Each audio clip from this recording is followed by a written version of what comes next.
guys! Welcome back to our YouTube channel. Please don't forget to like, share, and subscribe para lagi kayong updated sa mga video na i-upload ko sa aming YouTube channel. Basic ano po.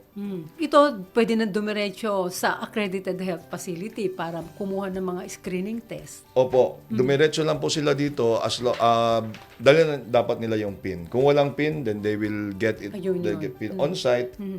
They will be assisted or they can go to the PhilHealth nearest PhilHealth office. Sa pharmacy naman, paano pwede na dumiretso din sa pharmacy? Hindi Na po. dapat may... Dapat po doon muna sa Yakap, ang doktor na nasa Yakap facility, sila po ang magpe-prescribe. Yeah, piprescribe Opo. nila yun. Tapos, Didiretso na po sa accredited gamot facility. sa gamot. Kasi meron ding mga pharmacies na hindi pa po accredited sa PhilHealth.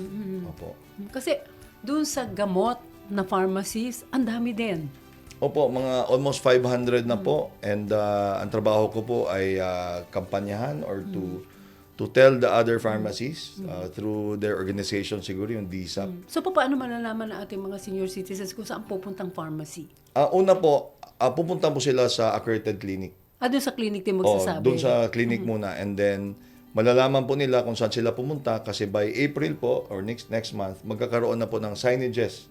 Lahat ng accredited facilities, accredited clinics, and accredited gamot facilities. Thanks for watching! Please don't forget to like, share, and subscribe!